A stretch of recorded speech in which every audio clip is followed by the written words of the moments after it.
Hello, everyone. Good afternoon.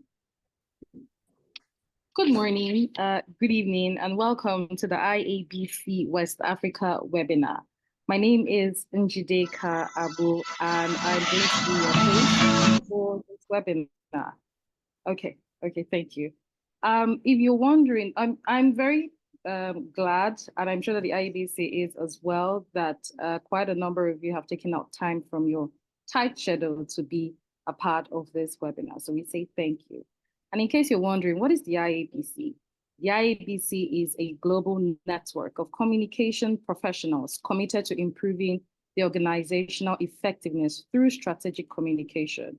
I think for me, what is even most important about the IABC is that you get to network with quite a number of important people that are willing to hold you by the hand, and also respond to questions and ensure that your career is aided in such a way that you're able to grow swiftly and even more if you become more efficient in your duties.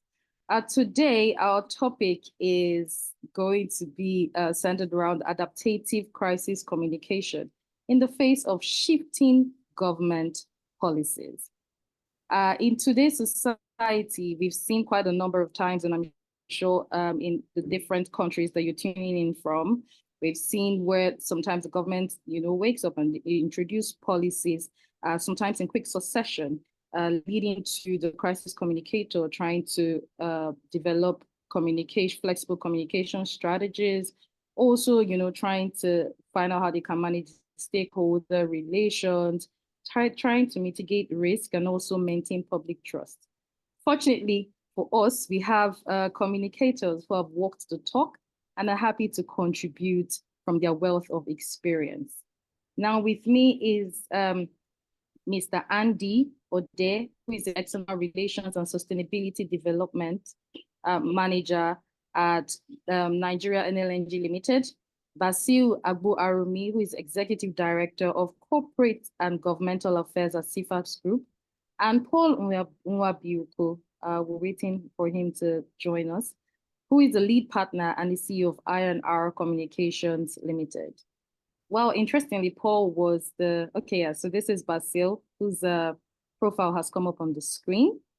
Now, can we move on to the next one, please? Okay, yeah, so that's Paul. So interestingly, Paul was a special advisor, media and communications to Ngozi Okonjo-Iweala during her time as Nigerian minister. So I'm sure he'll be able to talk from the governmental perspective. And then we also have Andy Ode, yes. Andy Ode, who is External Relations and Sustainable Development Manager at the NLNG Limited. So before I proceed, I would like to ask that everyone turns on their cameras so that we can take a quick picture.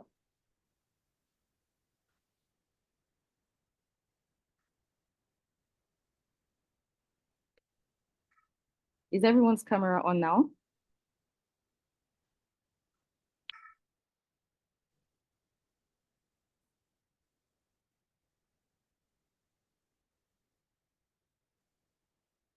Okay, thank you so much. So let's jump right into it. I would like to, can you hear me, please? Mr. Basil, can you, okay, that's great. That's fantastic. Perfectly well. Okay, that's fantastic. So I would like to, Mr. Basil, I would like to start with you first. I would like to hear your opening thoughts on what the place of crisis communication is in an unstable policy environment. Okay, thank you so much. It's quite a pleasure to be here this afternoon. And I think first is for us to begin to understand what we mean when we say crisis communication. I think it's important we understand what we mean by crisis. And of course, in this case, we're talking of any situation or any event that threatens the stability, credibility, or even the reputation of an organization. And of course, in this case, we are talking about a nation. Of course, we are Nigerians, so we're talking about our nation, Nigeria. So when we talk about crisis communication, and I think in this situation, we are talking about the dialogue that goes on between the government and the stakeholders, and this time the people that are found within the nation. So the communications in this situation, we're talking about every dialogue that is put in place to address such crises. And of course, you know that as communicators, what we'll do, part of our duties is what we call the crisis management. And of course, the Bible we read, or the laws that set us up as communication practitioners, has also set for us what steps that are needed to be taken or to proactively address crisis in every communication environment. Thank you. Thank you very much, Basil, for your contribution. So I'd like to take on Andy. What is the place of crisis communication in a stable policy environment? Okay, Njideka, thank you very much. And to Basil, great opening. So I'd like to just look at it from, it's sometimes challenging to begin to just talk about your country, but let's be realistic. That's where we are. So 3 words for me: crisis, policy, then government. All of this determine how a country develops, how the country assures its citizenry, and of course assures third parties, in this case, either businesses or external forces who are probably interested in participating in development. So when things begin to go wrong, because there are lots of somersaults in terms of policy or issues and how they are managed, what you see from time to time is either confusion that may lead to, in this case, crisis does not necessarily mean that there is flood somewhere or there is a major natural disaster besides flood, but these policies affect people. And when they affect people and businesses, to a large extent, it means that change in policies to the businessman means crisis. And if it means crisis, depends on how the owner of that crisis manages it. And that's where communication comes in. So from government to policy to somersaults in policy, you see a lot of disruption. Now, when there's disruption, just learning us to what Basil said, one thing happens that creates an uncertainty within the environment and begins to affect performance, affect views, and affect the way people behave or see even government. It means a crisis. And the question is where we are today, either as a country, or if you look at communities, or you look at people or businesses, are we in that state? And who is listening, who is speaking, and who is doing? So I think that's why this topic becomes very interesting from the perspective of how we communicate, we as the people, or government as an entity, and how that links to overall development of a nation, in this case, Nigeria. Thank you very much. So those are my initial views. Thanks. Thank you very much. I love that we're already off to a great start.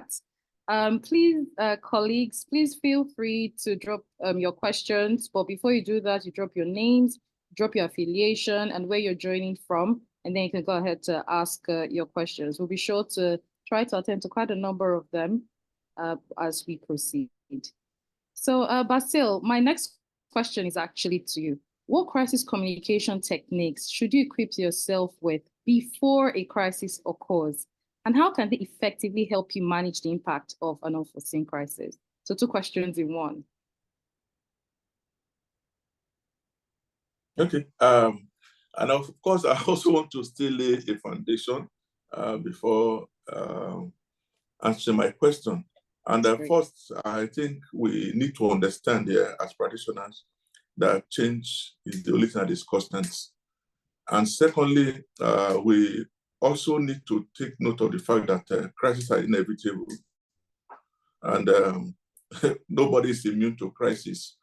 I know many years ago, I read a book by a population author, Sam Black, who told us that, of course, talking about various kinds of crises, talk about known crises. we are, of course, known that a crisis will occur, but unknown is that when is it going to occur? And I think it's also very core. I begin to establish here also that for us as practitioners or anybody that has been pointed to manage crisis is the fact that the knowledge, the preparation, and the planning will, at the end, contributes to a positive outcome. So how prepared are you? And of course, in crisis management, we talk so much about creating what we call a crisis management plan. And of course, which crisis communication plan that we are talking about today is part of the general crisis management plan. And of course, how you manage this management plan, generally will determine what the outcome of your success in crisis is all about. So now, I think I now come back to your question that you're talking about strategies. Strategies to this that we should engage. And I think in talking about this that we're talking about a nation, I want to refer us back to this time of the pandemic. You know, that is one major crisis that I believe that everybody in Nigeria can remember so easily. So we can ask ourselves questions. How was that crisis managed? There are a lot of crises that are confronting us as a nation.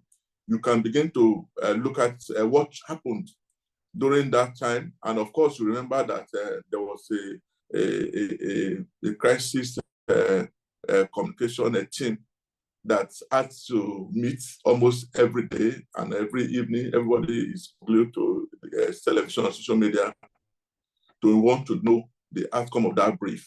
And of course, if you just refer back, you see that it was a team that not everybody were talking. Even though, yes, even despite the fact that it was an health crisis, but you know that the secretary to the government was the person that was in charge of that team. So there was a plan in place. So we will say that when you want to implement a crisis communication plan, I think one of the things is that you should do is to first establish what I would call a monitoring system. Then we must develop a very clear and consistent messaging. And then, of course, the communication plan we inform you to ensure that you are engaging with the stakeholders at all times. And of course, in PR, we talk about being proactive at all times in everything we do. Public relations talk about that we must be proactive in engaging the media. And of course, you know, with the advent of the social media these days, everybody is a news maker. Even people that does not have expertise in journalism or how news work. You see, everybody is just there, even with the phone, they carry news and they are spreading news. And of course, that brings us to the challenge of, or the reason, or the need to be proactive. Because when you are not proactive, especially in crisis, and you don't have a plan in place, then I think they will definitely have problem. And of course, I would say the idea is to be proactive. When you have a plan in place, you know what to do when the crisis occurs. You know who is going to say what. You know who you are going to talk to. And of course, bringing us to the point of answering some questions. Are you prepared? Do you know how to respond? Do you know whom you need to consult, who you need to speak to when there are crises? And I think this is, if you have all these answers as a communication expert, and I think you are good and done, especially tying it to government at this time and as a nation. But there are so many issues that people are begging for to know what is actually happening.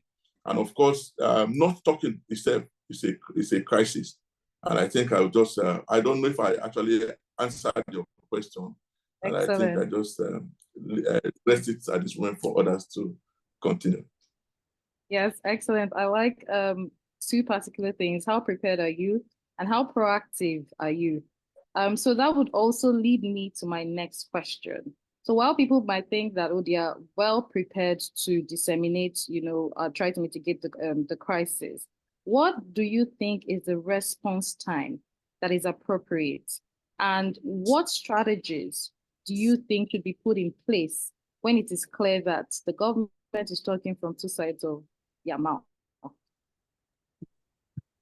I guess that question is for me. Oh no, it's also no, I'm also directing. Yes, okay. I'm also directing it. But then I would like you, Andy, to also impute your knowledge on that. Yeah. Okay, I mean, that's a great example with the COVID response. I mean, as a Nigerian, you can't but be really proud that as a nation, suddenly you think that is one organization that have been preparing for the crisis from when announcement was made that we're shutting our borders to constituting a team. And what I found really interesting about that was you don't necessarily need to have the chief communications officer of an organization to communicate out of a crisis, because rather you're right in the middle of a big issue. So for a government, one would expect that, automatically the person that should be speaking to the public is the Minister for Information or someone who reports to the president in terms of communication. But you're saying, look, for the experts at that point, the experts are guiding what should be said and how it should be said. So I think that's a great example. But coming to how we should respond, when there's a crisis, it's important that response should be quick. If it is not quick, it means that you lend itself to a lot of assumptions. And there are hundreds of examples. And I've been cautioned to be a bit careful when I'm giving this example, so I'll be careful. So something happens in government, and you have three different people speaking. Either someone who reports to the president or reports to a minister, if it happens within the confines of if it's an activity that is controlled by a minister, or indeed it's happening in a state if it's a natural disaster. Or like we have the NLC government issue recently. Well, NLC was speaking for itself, government was speaking, but it's important that response is quick and effective. It's also important that, just going back to what Basil said, who are actually the stakeholders? Who is watching that space of those that will be impacted by a crisis?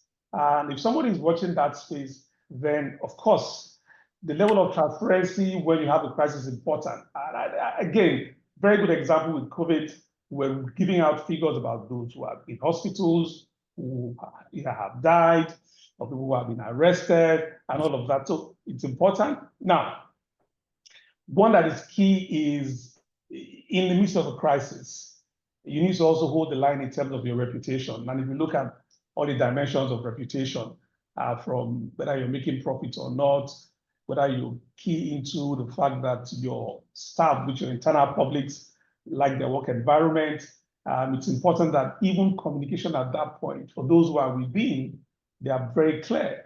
Again, when you communicate clearly and consistently, it gives the impression, and it is true, that you are in charge in ensuring that you recover quickly. Then, of course, how are we collaborating with partners? So, and that's where I think some work needs to be done in that space. So something happens because it has to do with a particular ministry or a particular part of government. Suddenly, that part of government is speaking, then another part of government is speaking, but they are speaking looking at their own various interests, and own interest of where the impact is most. So again, question is, how much of collaboration is going on between, how much intelligence collaboration is going on within government? Because for the private sector, a lot of that is happening. So if I give example, we are in Bonny, where our plant is, if we have a crisis or a major activity that will impact people and will affect the way we do business, of course, we'll ensure that our community is fully informed. Where we have Shell to our left and moving to the right, they're also fully informed. So I think collaboration is key, but not just within those within that industry, how much of the media, for instance, do you have on your side? Not just the press statements that you issue, but the engagement that has gone on before that time. So when you have a crisis with your holding statement, they defer to you than make assumptions. And I think, finally, even when you don't have a crisis, how prepared are you for a crisis? How much of drills do we do? Now, I'm not speaking for us as NLNG, but for government, when last did you hear that there's a drill going on, or a drill happened between Ministry A and Ministry B, simulating a crisis that may occur and how to communicate out of the crisis? So that is where we have a role to play. But I think the key thing is response has to be quick and effective. Public perception of the issue has to be done in such a way that you are in charge, or that agency is in charge of what's happening. And there are some examples. Maybe when I speak later, I'll give some examples of what I think probably could have been done better. But I'll hold it up for now. Thanks. Okay, thank you. I think I just I want to sincerely thank you for at least those expansion that you have made. And in a way of an addition, I think somebody by name Walem that says that a crisis communication plan should be anchor or built under what he calls the 3 R's. And the first one are having to do with regrets. And of course, by that, you are saying, of course, express sorrow at the problem. In other words, not saying that you admit that you are guilty or something like that. Because of course, you know that when you talk about a crisis, you know that you're talking about a serious situation, which is, we can say, differs from what we refer to as issues. And of course, I think somebody trying to define differentiate issues and crisis. He said issue is when you are trying to steer a ship out of a troubled water, and crisis is when the ship is already stuck in an ice, and in an ice, and you are trying to get the ship out of the ice. You can see these are 2 different situations. So when there's a crisis, as a communication person, and I think the first thing is to express regret for such kind of crisis. You remember there was a one-time president in Nigeria. I still remember during the time of the bomb blast, if I can recall us, and there was a crisis and a lot of souls, people died, of course, which could have been negligence of bombs that were kept over time. And of course, when the bomb went off in Lagos and people ran into the canal somewhere, and the president, in his own wisdom, decided to visit the site. And I think the first thing he said was, do I have to be here? Of course, you know, that was not empathizing or expecting regret. And the second R has to do with restitution. By restitution is that you are explaining what is being done to help those who have been hurt by the crisis or the situation. And of course, the third R is called reform or repair. By that, you're explaining steps that is being taken to deal with the problem. Because when there's a crisis, for me, I actually worked in the aviation industry. And of course, when you talk about the industry, you know that from time to time, incidents happen. And what anybody that is investigating, they want to know that what have you done and what have you put in place to ensure that such incident does not even occur again. So, like we already had, of course, strategies that you must put in place. You have to ensure that, of course, from time to time, let's even as a country, we have what we call a monetary chain must have what we call clear and consistent messaging. What is the government position and what is the government saying to the citizens? What is government saying to the people? How consistent is it? And how clear?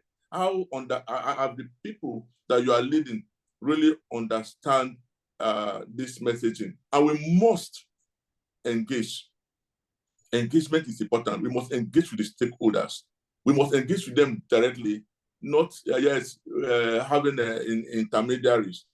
And like I've said earlier, there must be somebody that we must see as the face of the government who is speaking to the people. And you see, the essence of the reason why we need to have this is that, and of course, I want to talk about having a clear and consistent messaging. The reason for that is that if we have so many people talking on the same thing, it's just like if I have a message and I pass it to the next person, when the person is delivering it to the second person, the message would have changed. But if we have one person that is speaking, well, we thank God for those days we used to have what the National Registration Agency. Now we have the Ministry of Information. And we have to be sure that the message is the same thing. And of course, I've constantly said, I've said earlier, the media controls the medium. And of course, we must have media engagement. And as I round up on this, why you need to have media engagement, also we need to be sure that people that are talking to the media, that they have been trained on how to handle the media, so that we will not have another case of Oga at the top, you know. And when you have situations like that, when you have cases like that, you have just diverted the main issue. And of course, you know, Nigeria and this day, every situation that happens, it's another food for some people that want to make issues out of situations that are very serious. So I think I just stop at this time and then allow others to continue. Thank you. Thank you very much, Basil, for your contribution. Andy as well, thank you so much. So I picked several things. You have to think about stakeholders' engagement. You have to be transparent. You have to work with the media. And you have to be empathetic, and also you have to secure partnerships. Thank you, Paul, for joining us in this webinar as well. Thank you. Thank you. I have had some challenges connecting. I suspect that the reference to unstable political environment is affecting my connection. But I'm finally here. So thank you for having me. Yeah, you're welcome. You're welcome. You're right. Also right on time. So Andy, so Andy, this question goes to you. In your opinion, what are the first 3 vital steps to take after the crisis has been mitigated?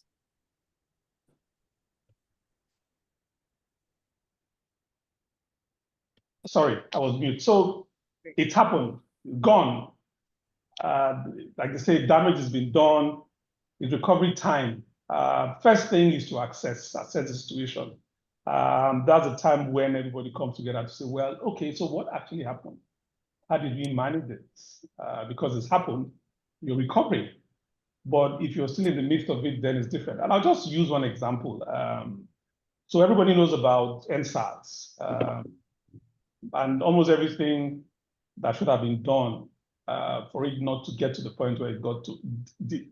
What should have been done, I don't think it was done from the perspective of crisis communication. What happened, so you now begin to see how you recover. And recovering, first question is, so what actually went wrong? And what can we now do to manage ourselves out of it? The second part of it is, it's important that you now learn from what has happened, document it. When you document it, you begin to look at opportunities to improve on how you now have to manage crisis going forward. The reason why documentation is important is it gives you the opportunity to look at where gaps were. And I'm looking at crisis management now, communication from a holistic perspective. But again, big question around, so what did we deploy and how did we deploy what we deployed? Again, using XSARS as an example, even when we all came out of it as a nation, there was still the bit about what we believe happened didn't happen, and that's speaking for government. A good thing, and one good thing that happened, but I think is important to mention in terms of credit, is a team was set up to do an investigation. Again, someone said that also led to an issue that also almost snowballed into another crisis, because how that was managed was another thing altogether. So first of all is to ensure that you recover. After recovering, you learn your lessons, then you begin to plan for the next crisis. Because after a crisis, what then happens is that for some organizations, they step back. And when they pull back, what happens? It may come back again. And in this case for government, and we've had repeated cases of, give examples of where you had incursions in parts of the country. And at the end of the day, you're told, well, what has happened? Even when the whole community is run over, what has happened is, okay, miscreants have done what they have done, but we don't see it as a crisis. For the people who are in that environment, it's a crisis. At the national level, it is seen as an incident. So big question around how we categorize, because it's important that even when it happens and you're out of it, you now need to recategorize what the crisis means for you, what you need to do to get out of it. And importantly too, sometimes it may be useful, even for governments, to have third parties involved in helping to assess what has happened. Often than not, it comes and it goes. If you cast your mind back to either NSARS or to COVID, which was a global pandemic at that time, question now is, yes, we have learned lessons, but who has the pen when it comes to the review that was done? Then training and retraining, very important. Big question. At the end of it all, who is responsible? Again, from the government perspective, who is the chief crisis officer of the federal government today? I'm not saying there must be one, but the question is, if something happens in the health sector, even if it's a national issue, from the Ministry of Health, who should be speaking, who should be the focal person. Same thing for organizations. Depending on what the crisis is, some organizations, what they do, and I expect that to happen in government, you have trained crisis managers within government, who may not necessarily, like I say, people from the Ministry of X information. They have just the responsibility of being the focal persons to manage an incident or a crisis when it happens. And I think finally for me, how much of this, when it happens, when it really, really happens, how much of it do we actually imbibe as things that either have become routine or things that have been actually escalated to the point where they are categorized so that long-term we deal with them. Again, bit of sensitivities here and there. We have heard recently about, okay, it's an issue, but when it becomes part of what leads to a crisis tomorrow, when NLC went on strike and power was shut down nationwide, it meant a lot. For some people, it's a nationwide strike. For a nation, it's a crisis, because hardly any nation will you find in the world where power is shut down is considered as critical national infrastructure, is sensitive to fabric of the nation. So, but when it happens, how do you categorize that? And when you categorize that, what do you do? But when it was happening, what did we do to prevent it? But the key thing is around communication out of the crisis. And I think to a very large extent, apart from all that I've said around recovery, looking back, putting measures in place, retraining people, I think it's important to begin to plan for the next crisis and what to do with it in relation to what has happened. Thank you. Thank you so much, Andy. I love the last statement that you made. Paul, would you like to add anything to this conversation? Is it me? No, Paul. Yes. Okay. Can you hear me? Yes. Yeah, thank you for having me. I'm sorry, like I said earlier, I think that the reference to instability in the theme has affected my connection. But I'm trying to do what Andy said, which is to get ready for the next crisis. So, yes, I mean, broadly speaking, my experience, my focus is experiential. I have had my experience in journalism, advertising, government communication. Sorry, Paul, if you can hear me, please can you turn on your camera so that people can see you? My camera? I can see It's Paul. turned on. I Yeah, see we him. can see him. Oh, I Turned can on. see. Okay. It's not done, Wait, yes. wait. No, it's okay. You're okay. We can see your real face. Okay. I can see you as well. Yeah, so I think when a crisis happens at any level, the first thing you do is to go back to the fundamentals. You are an organization, you're an institution, even if you're a government agency, because I also think that we shouldn't see government as the enemy. What do you represent? What's your mandate? What's your vision? What's your mission? Who are you serving? Who are your critical stakeholders? And of course, what kind of messaging have you been giving them? And how do you adjust that messaging to fit the situation? And I like the old Chinese saying that every crisis represents an opportunity. When you're in the midst of the crisis, the tendency is to lose your head or to be reactive, but you have to, as a professional, you can't afford to lose your head. In fact, what makes communication really sensitive is that everybody is a communication expert in a crisis. Everybody is, because everybody is emotionally involved. There are people who think that they know the job better than you do. But as a crisis manager, your first job is not to lose your head. And then the second thing is to go back to the fundamentals and ask yourself these questions. So once you are able to ask yourself those fundamental questions, then you can come up with strategies based on those questions. You understand? Because, for instance, I remember when the Buhari government closed the borders, almost overnight.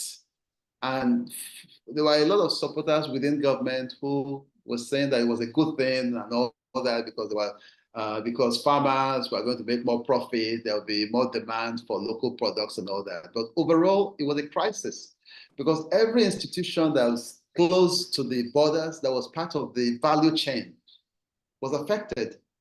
Suddenly, certain things could not come in and all that. Suddenly, businesses that were actually anchored on getting certain products, getting certain agricultural products and all that, suddenly couldn't get them. And it was a crisis. And of course, we know the impact. Hundreds of thousands of Nigerians lost their jobs, temporarily or permanently and all that. An organization that is involved in that is part of that value chain, of course, is caught in the crossfire.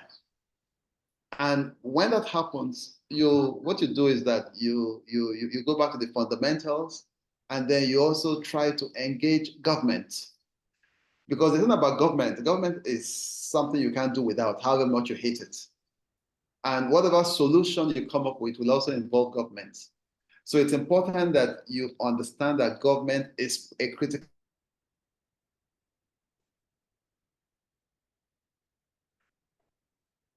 stakeholder. So even as you still have to find a way of engaging them because they're part of the ultimate solution.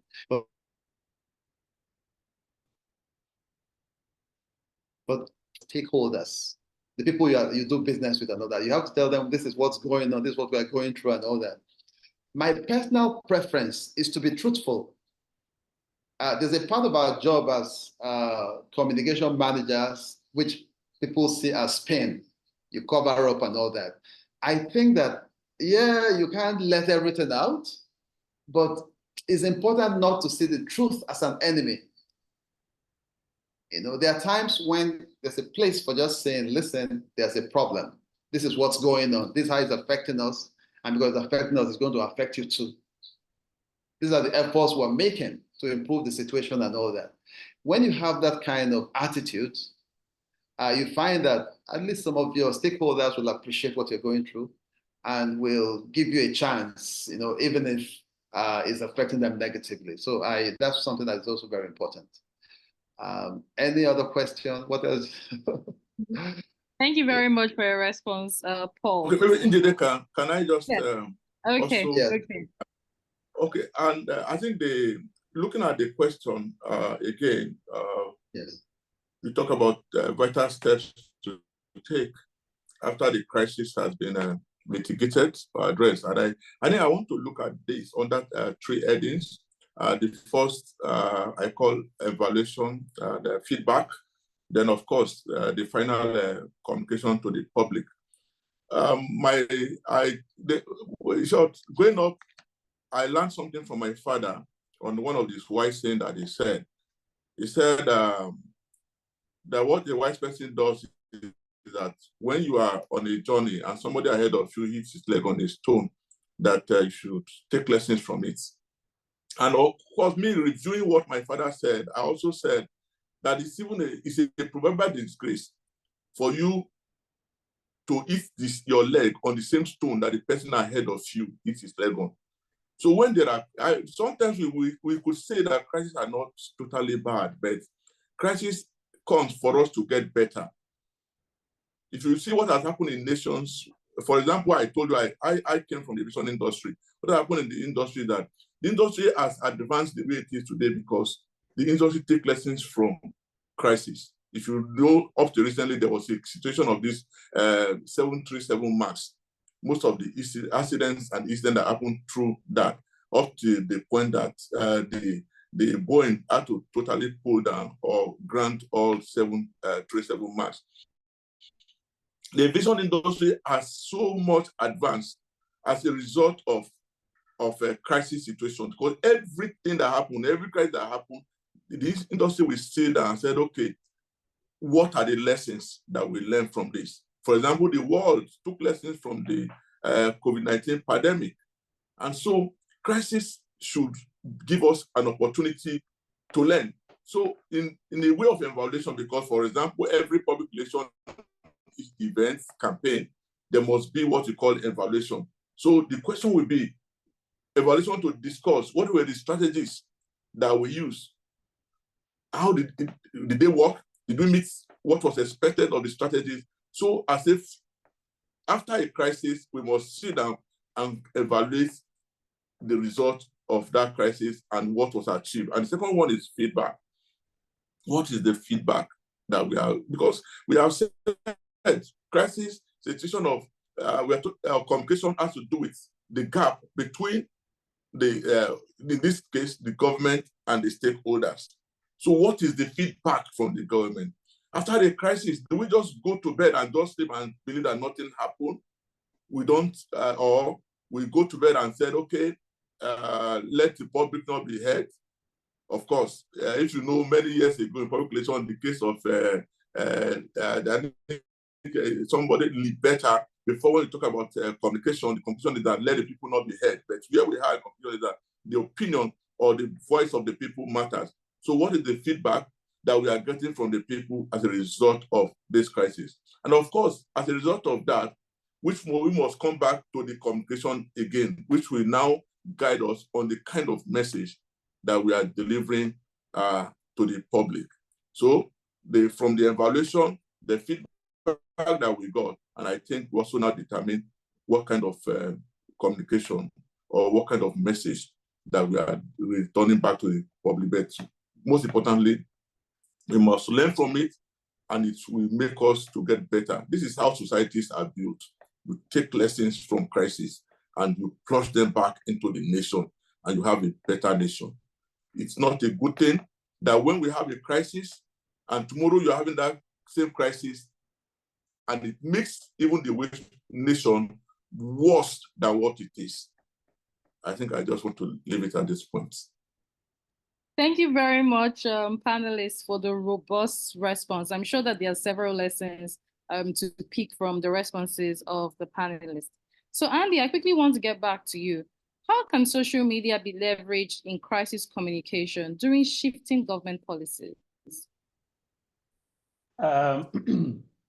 Wait, I wish Paul was answering this question, giving his. Oh yes, I'm coming back to him. I'll say something. I'm definitely coming back to him. I said that because I just said, so I just recall the days of Okonjo-Iweala when Paul was managing that space, where a lot was happening around port reforms.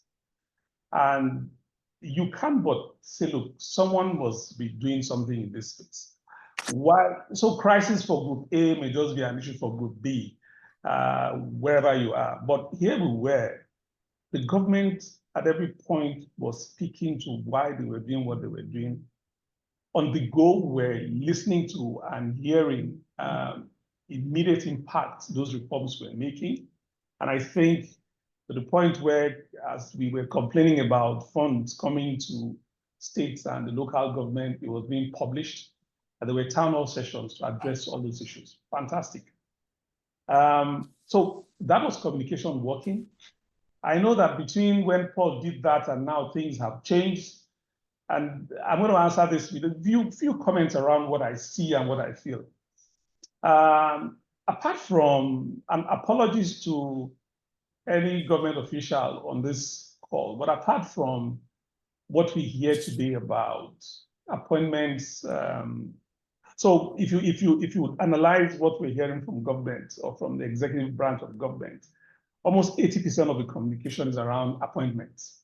So what does that say? What does that mean? But where are we seeing or hearing all of that? And if you look at the channels that are available to speak to issues, one of them is the social media. Does the presidency, for instance, have a hashtag? Maybe they have. Someone probably have to verify. I think it's important that with the kind of pressure and moves happening around that space where almost everybody can make a comment, can prepare a video, and it looks like it's real, or with the AI and all of that is happening. What is the authentic voice of government? What is the authentic voice of Paul or Andy or Njideka or Basil? And if it's verified, then that's where to go. So first is that space. Secondly, I did a quick check, and I'm sure some of us on this call can also do that. Who is government following in the social media space? Who is NLNG following? And who is Paul following? Or of course, for anybody on this, who are we following? Because again, it gives you the opportunity to know and sense what is happening. And when things are said about you or about government in that same social media space, do you attack or you explain? Well, it's fair enough to say, look, because government is government, will behave as government, but again, compare what's happening in your space to other spaces. How is it managed?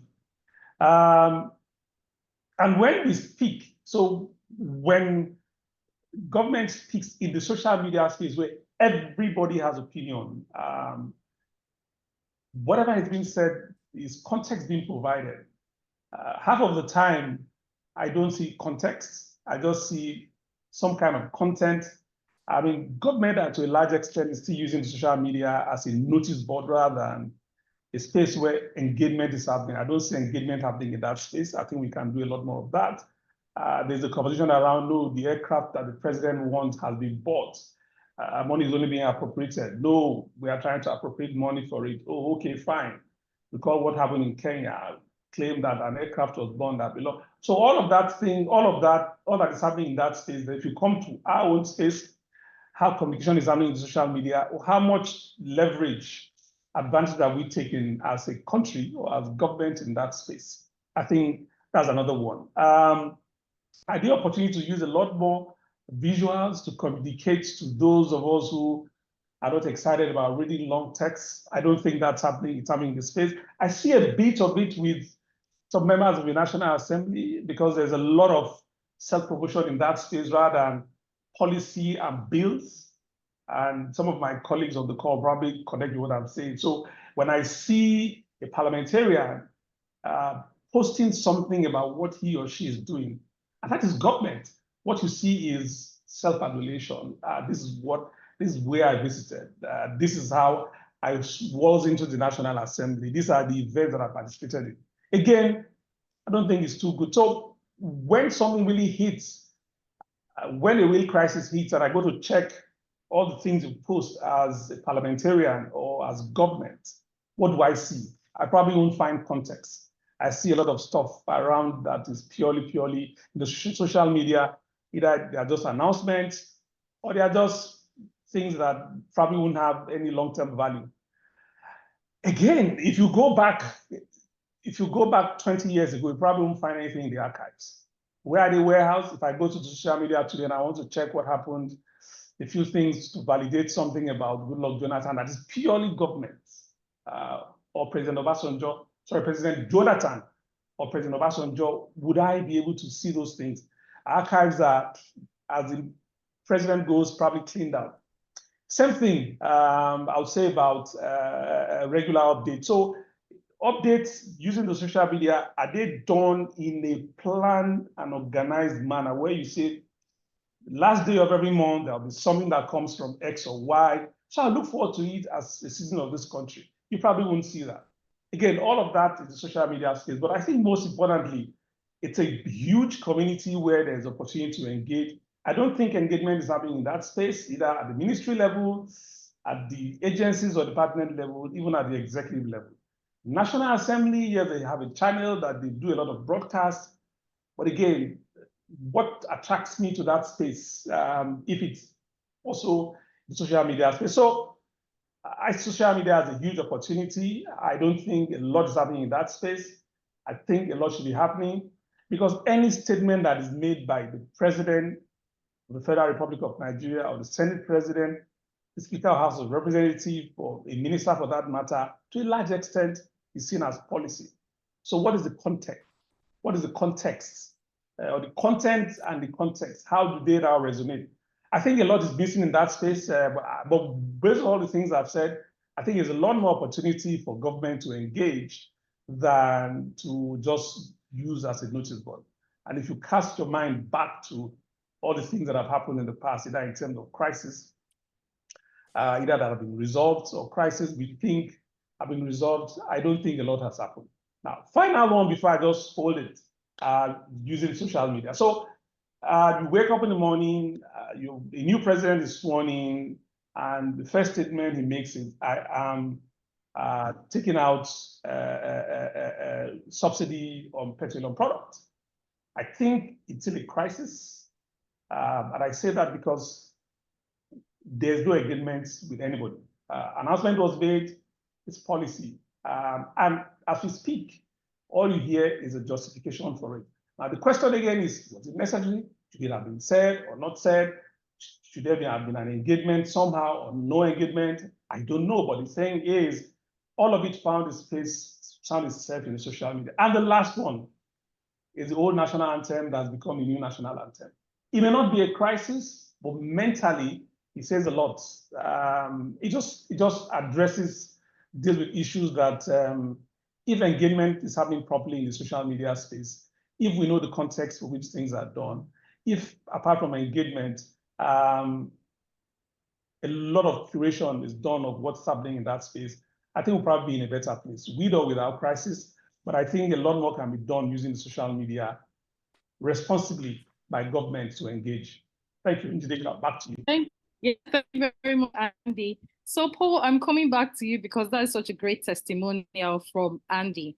So I would like you to quickly summarize what you think you did that gave it the magic touch during your time there and that other people should actually learn from.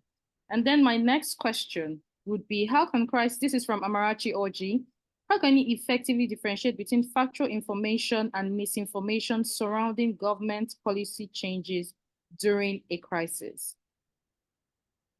Yes, thank you very much, Njide, and thank you, Andy, for your very, very kind words.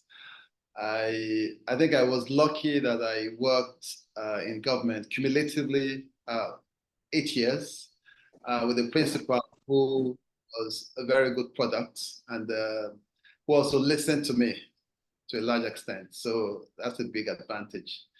Sometimes there are professionals working with ministers and other government officials who are not that fortunate because basically they're not listened to. And if you're not being listened to, there's nothing much you can do, you know.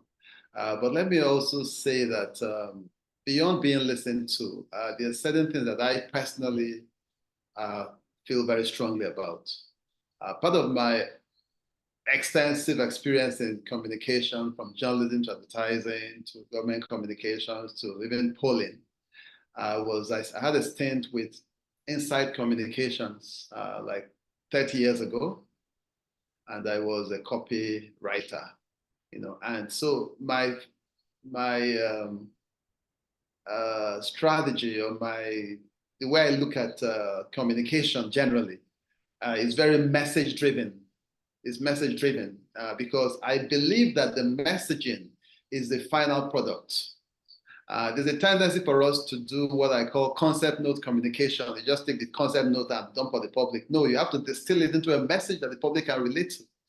And that message should be empathetic. Andy talked earlier about some of the things happening in the communication space of government and what communications representatives of government are doing in that space. And what I believe is the biggest challenge is what I call empathy deficits. The first law of any kind of communication is to empathize, is to identify. I think it was the late American poet Maya Angelou that said that people don't care about how brilliant you are. What they remember is how you treat them or how you treated them. So it's very important that you identify with people who are going through tough times. We're in a country where the latest information from the government statistics agency, NPS, is that month to month, food inflation is over 40%. This is crisis. Literally millions of Nigerians don't have food to eat. They don't know where to turn.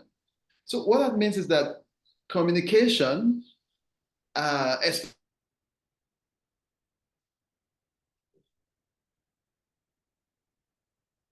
from consent. So what you see is that there's not a lot of empathy in government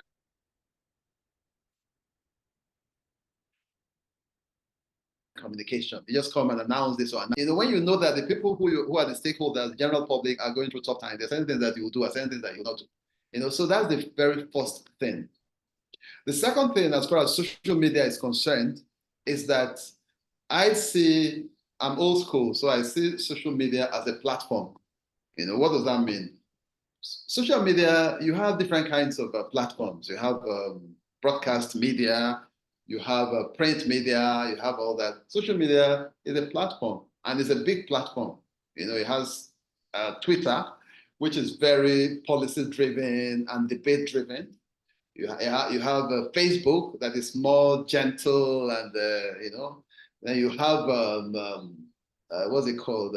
WhatsApp, which is also a bit like Facebook, but then there's a lot of conspiratorial information in that space and all that, And then of course you also have Instagram, you have TikTok and all that.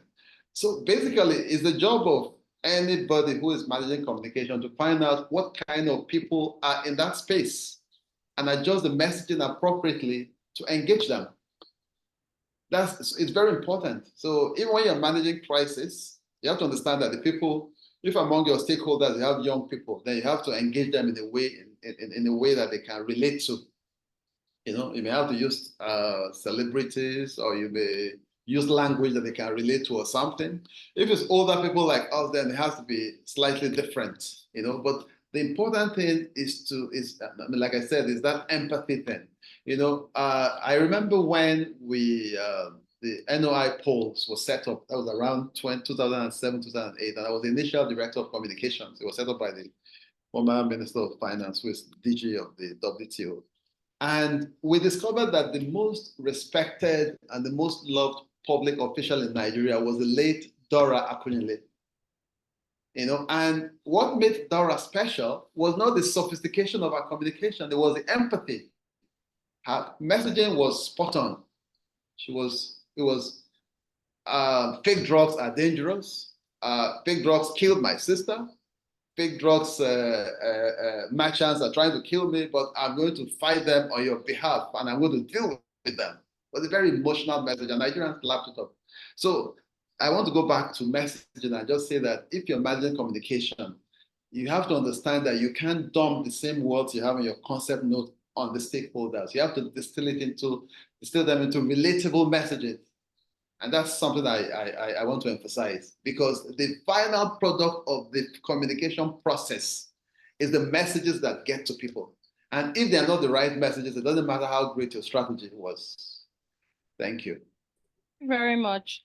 So Paul, my other question would be, how can you effectively differentiate between factual information and misinformation surrounding government policy changes during a crisis? Is it to find out whether government is telling the truth or not? Is that what you're trying to say? Yes, yes.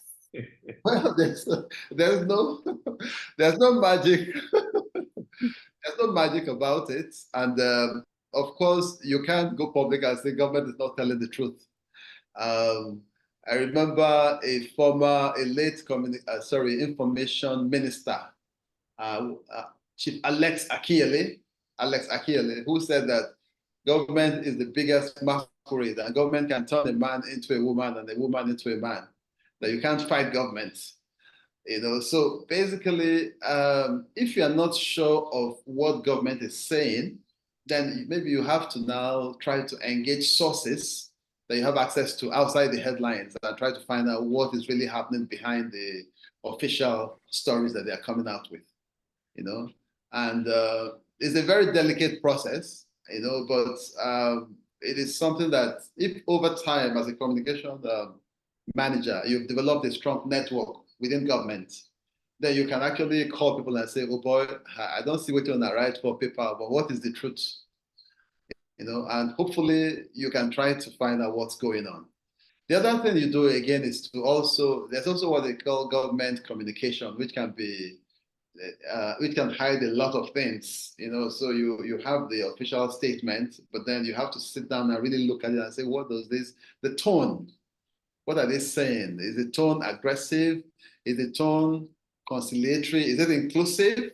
And so you have to analyze what they're saying, and all that. But there's no magic about it. You just have to find a way of engaging them to find out what it really means. You may also speak to stakeholders who may have better access than you do, to find out how, what is really going on.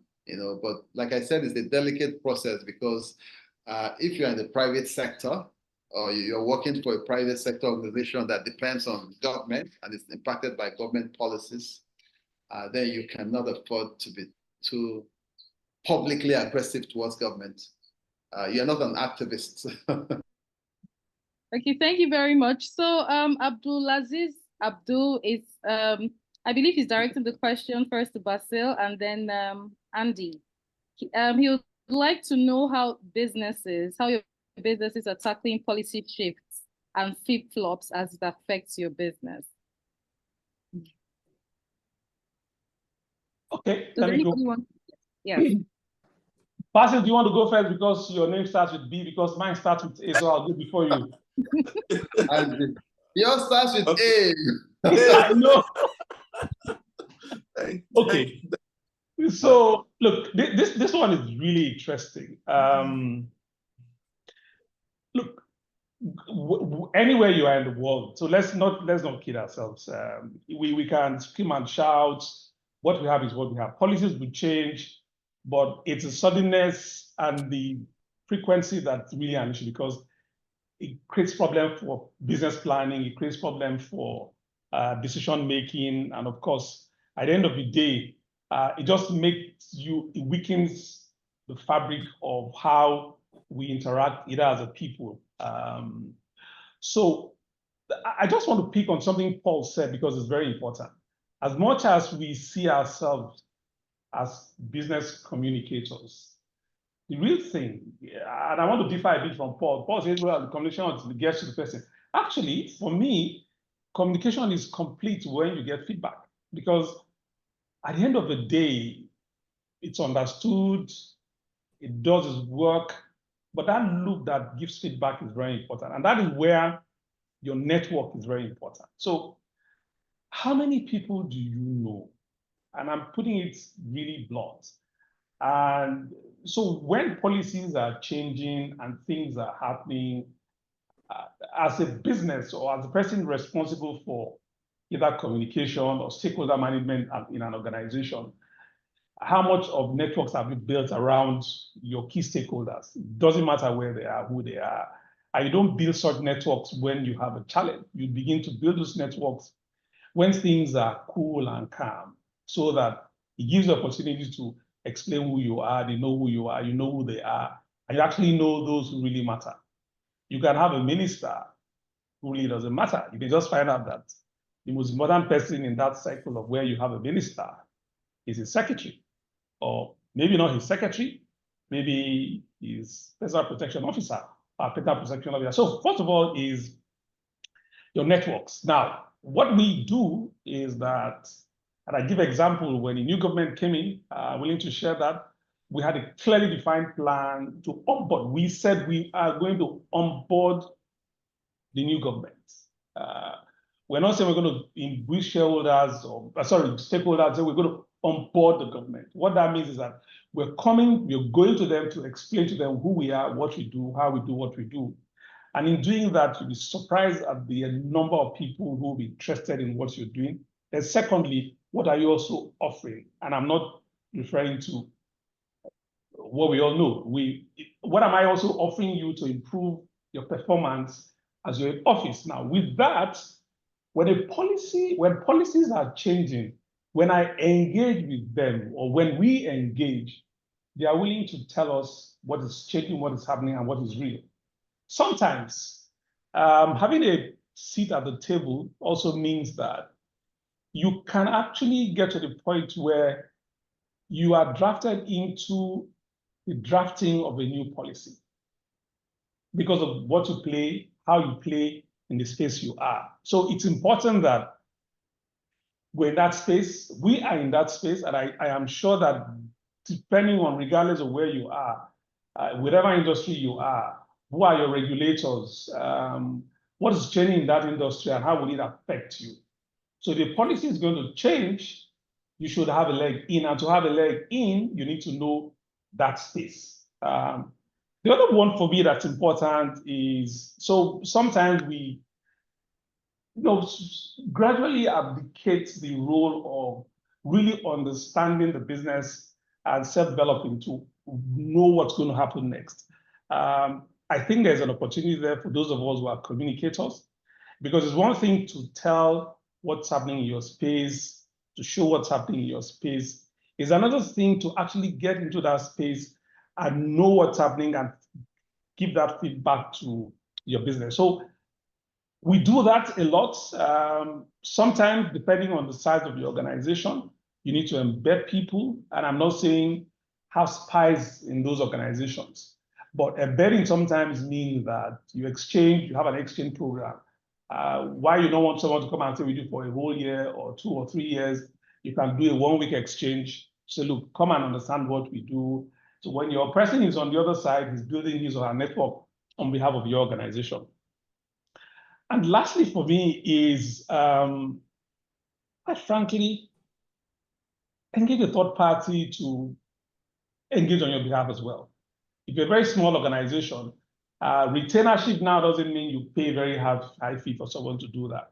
But you need to also retain some organization that can actually guide you when policies are changing. You can actually predict policy changes, by the way. For instance, when the economy is tough and tight, you know that there's going to be a lot done in the fiscal space of, fiscal, FISCAL, fiscals around how money is reined in and how more money is pushed into the system, or how you may wake up one morning, like we're having a lot of policy changes around, import duty, it's gone up, it's come down. You know that there'll be a lot of volatility in that space. But it's important that when you can't do it all by yourself, if you're working for an organization or you run a business, you have a third party to do that. And I think finally, I said finally the first time, I think finally, do you belong to an industry sector? If you don't, then it's the time to do that. Either as a communications person, you belong to IABC, or you belong to NIPR, or you are in oil and gas. So there is a sector that those who are in oil and gas belong to, and in that space, they exchange a lot of ideas. But all of this is about, if you want to get information about policy changing and verify and validate policies that are changing and what they mean for your business or the space where you operate, you need to build a very huge goodwill infrastructure that is almost like concrete. And they just keep growing and growing and growing. Otherwise, where you find yourself is that you just be catching up. But quite frankly, I think it's a space where there's a lot of room for us to play as communicators, because the art of engaging and speaking and getting things changed in our favor, influencing things based on what we write and what we say actually belongs to us. So I see that, I see it as a big opportunity. Back to you, Njideka. Yes, thank you very much. Oh, sorry, back to you, Basil. No, Okay. yes, thank you. Thank you very much. Okay. Sorry, Basil, before you go on, would like to take a quick picture just for about 5 seconds. If you can all turn on your cameras, we'd appreciate it.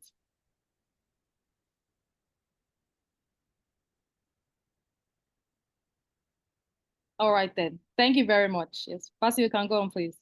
Okay, thank you, Njideka. And Andy, thank you for taking the shot for us. And of course, you have said quite a lot of things. But I think also still going back, I want us to first understand who we are as public relation practitioners in organization or in government. And of course, in saying that, I want to say that is why we continue to pray, because Paul already has attested to the fact that yes, possibly in business sectors, in the private sectors, that yes, they will always go ensure that they get the right people to be in position to drive their communication of public relations. But the question here now is that government in this situation, do they have the right people with the right expertise or experience sitting on their their communication or the public relations desk?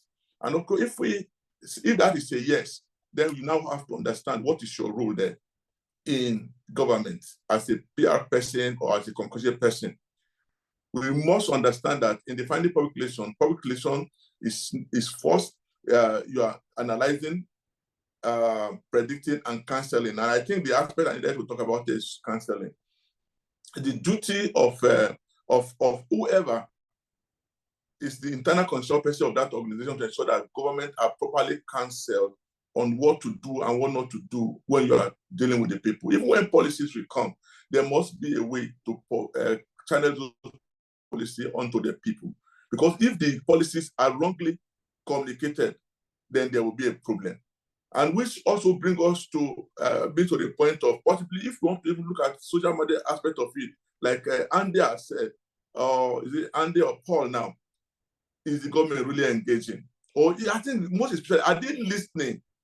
Because if they are listening, there are things they will not do.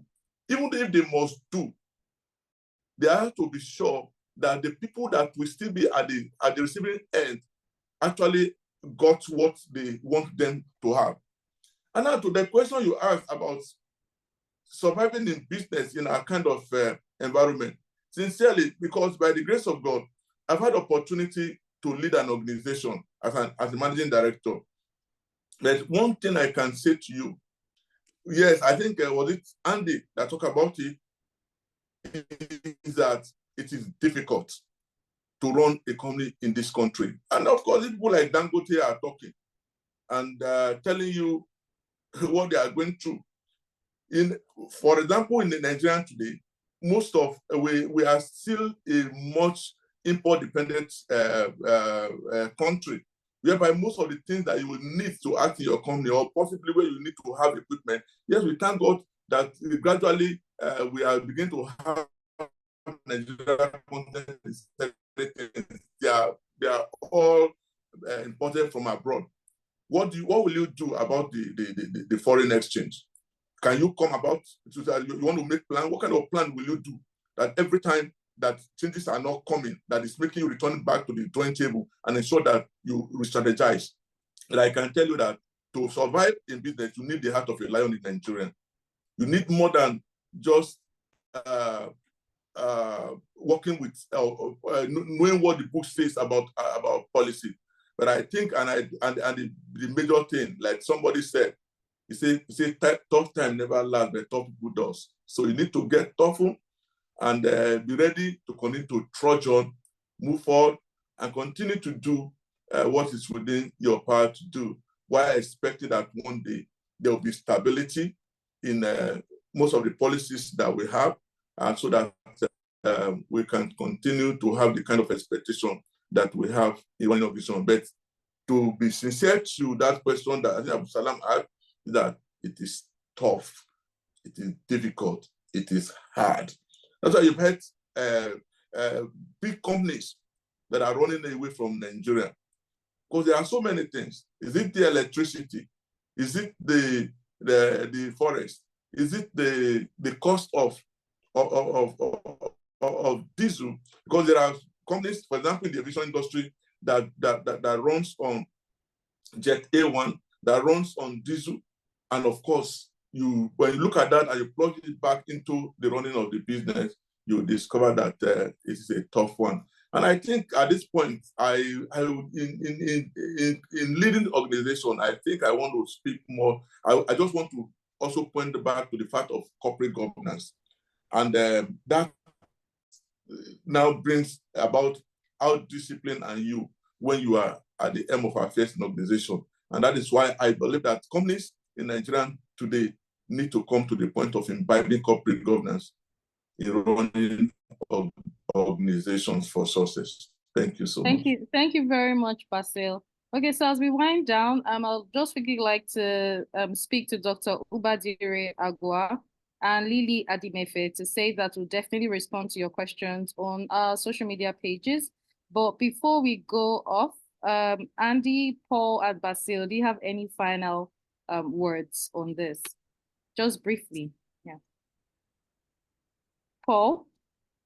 I just, since we're public relations professionals, or strategic communications professionals, or whatever, mass communication, whatever, I like what Andy said, and it reminded me about something. For those who are young PR professionals, who have started out or who are at the middle level, it's important to keep something in mind. Your first audience is the internal one. You have to earn the respect of those you work for. And it's very critical because there's a tendency to see people who manage communication sometimes not very respectfully, or as you don't see them as substantial people who you call at the end of the meeting to tell, okay, do ABC and all that. One of the things that I was fortunate to achieve when I was in finance was that it got to a point where my boss would say, no, we can't have this meeting without Paul because he's going to sell it. Because I had told her that all these things that you're doing, if the public, people can't give you credit for what they don't know you are doing. So that policies and programs must have an organic relationship with communication. And I was able to sell that, and all that. So it's important to earn the respect of those who are your bosses within the organization, whether it's the MD or an ED or whatever. They have to know that you have an interest in the company beyond just being a writer of press releases. You have to be interested in the company's business, and as you show that interest and as you show what you can do and all that, then they'll have more confidence in you. And then when you speak, they will listen to you. And then you can now represent the company very well. But what I say always is that if you're a communication or a PR person, you have to try to be an expert in the business of the organization that you represent. And, you have to know as much as you can. So that's one piece of advice I would give. And finally, I'll just say that adaptive communication is ultimately about flexibility and responsiveness.